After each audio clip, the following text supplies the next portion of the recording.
Welcome to day 17. Today, we start the book of Exodus with the story of God's call to Moses. We'll see how God raised up a deliverer for his people who were suffering in Egypt. These chapters mark the beginning of Israel's journey to freedom. Be sure to like this video and subscribe to Illuminated Word so you don't miss a day of this journey. Let's get started. Exodus chapter 1. Now these are the names of the children of Israel which came into Egypt.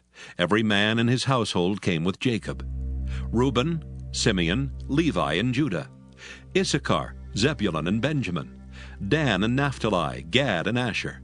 And all the souls that came out of the loins of Jacob were 70 souls, for Joseph was in Egypt already. And Joseph died, and all his brethren, and all that generation. And the children of Israel were fruitful, and increased abundantly, and multiplied, and waxed exceedingly mighty, and the land was filled with them. Now there arose up a new king over Egypt, which knew not Joseph.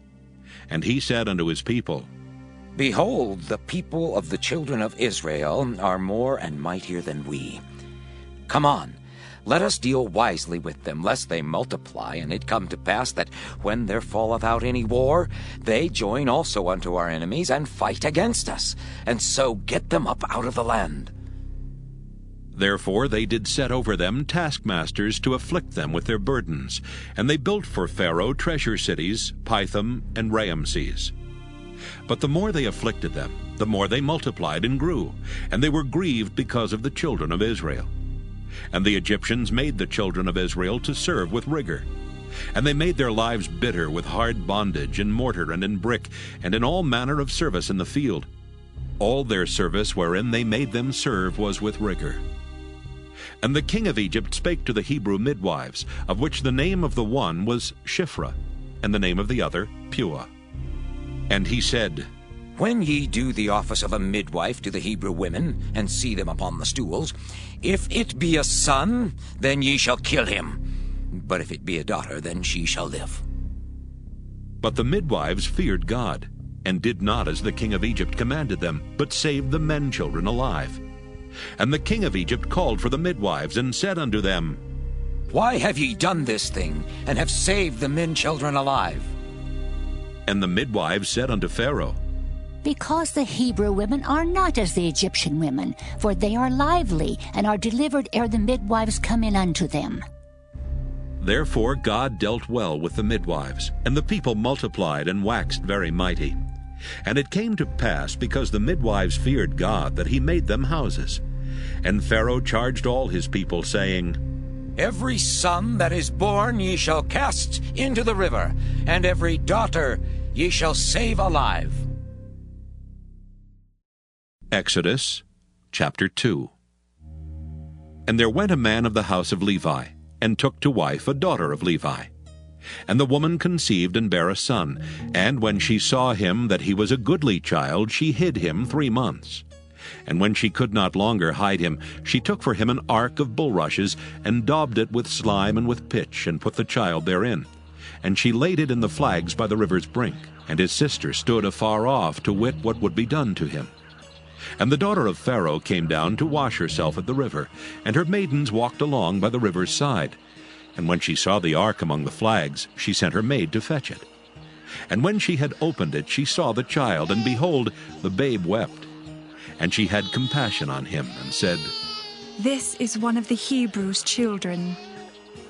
Then said his sister to Pharaoh's daughter, Shall I go and call to thee a nurse of the Hebrew woman, that she may nurse the child for thee?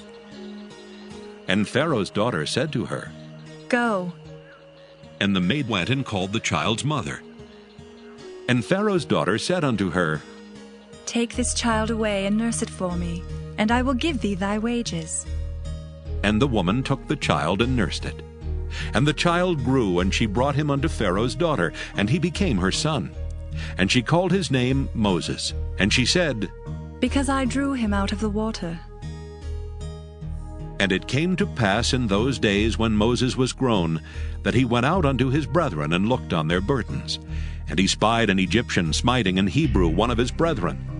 And he looked this way and that way, and when he saw that there was no man, he slew the Egyptian and hid him in the sand. And when he went out the second day, behold, 2 men of the Hebrews strove together. And he said to him that did the wrong, Wherefore smitest thou thy fellow? And he said, Who made thee a prince and a judge over us? Intendest thou to kill me, as thou killedst the Egyptian? And Moses feared and said, Surely this thing is known. Now when Pharaoh heard this thing, he sought to slay Moses. But Moses fled from the face of Pharaoh and dwelt in the land of Midian, and he sat down by a well. Now the priest of Midian had 7 daughters, and they came and drew water and filled the troughs to water their father's flock. And the shepherds came and drove them away, but Moses stood up and helped them and watered their flock. And when they came to Reuel their father, he said, How is it that ye are come so soon today? And they said, An Egyptian delivered us out of the hand of the shepherds, and also drew water enough for us and watered the flock. And he said unto his daughters, And where is he? Why is it that ye have left the man? Call him, that he may eat bread. And Moses was content to dwell with the man. And he gave Moses Zipporah his daughter. And she bare him a son, and he called his name Gershom. For he said, I have been a stranger in a strange land. And it came to pass in process of time that the king of Egypt died.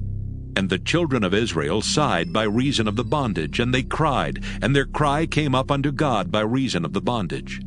And God heard their groaning, and God remembered his covenant with Abraham, with Isaac, and with Jacob. And God looked upon the children of Israel, and God had respect unto them. Exodus chapter 3. Now Moses kept the flock of Jethro his father-in-law, the priest of Midian, and he led the flock to the backside of the desert, and came to the mountain of God, even to Horeb.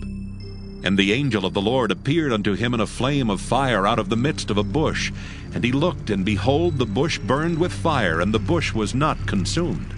And Moses said, I will now turn aside and see this great sight, why the bush is not burnt.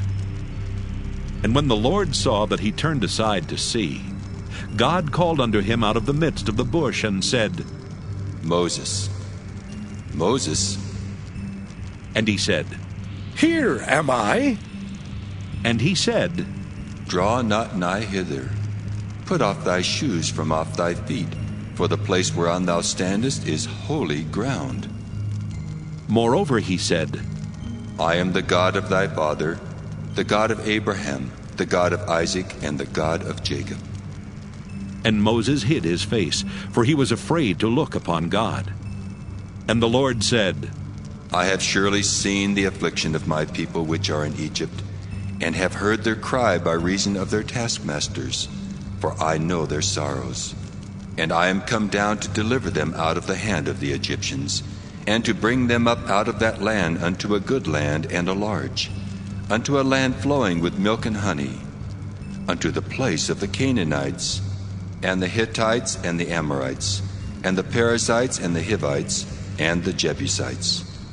Now therefore, behold, the cry of the children of Israel is come unto me, and I have also seen the oppression wherewith the Egyptians oppress them. Come now therefore, and I will send thee unto Pharaoh, that thou mayest bring forth my people, the children of Israel, out of Egypt. And Moses said unto God, Who am I, that I should go unto Pharaoh, and that I should bring forth the children of Israel out of Egypt? And he said, Certainly I will be with thee, and this shall be a token unto thee that I have sent thee. When thou hast brought forth the people out of Egypt, ye shall serve God upon this mountain. And Moses said unto God, Behold, when I come unto the children of Israel, and shall say unto them, The God of your fathers hath sent me unto you, and they shall say to me, What is his name? What shall I say unto them? And God said unto Moses, I am that I am. And he said, Thus shalt thou say unto the children of Israel, I am hath sent me unto you. And God said moreover unto Moses, Thus shalt thou say unto the children of Israel, The Lord God of your fathers, the God of Abraham, the God of Isaac, and the God of Jacob hath sent me unto you. This is my name forever, and this is my memorial unto all generations. Go and gather the elders of Israel together, and say unto them, The Lord God of your fathers, the God of Abraham, of Isaac, and of Jacob, appeared unto me, saying, I have surely visited you, and seen that which is done to you in Egypt.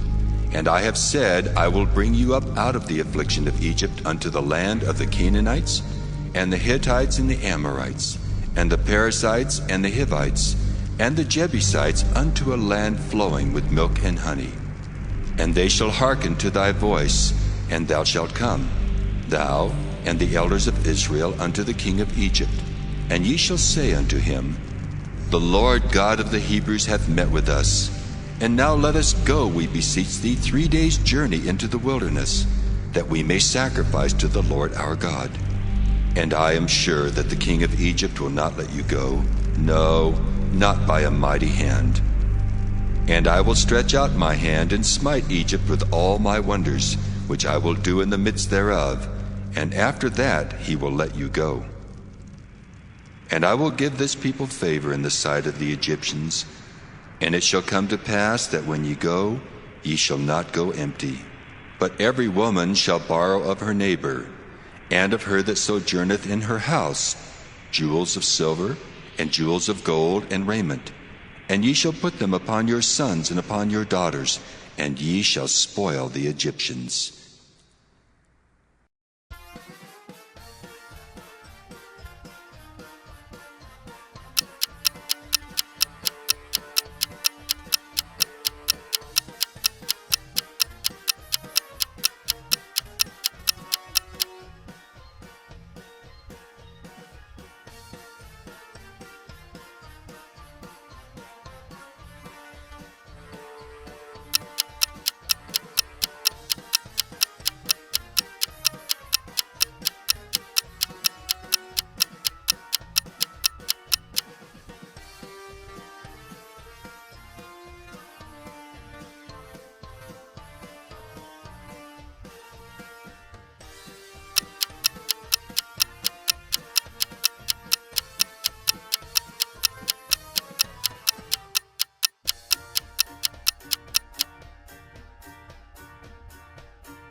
Thank you for joining us for day 17.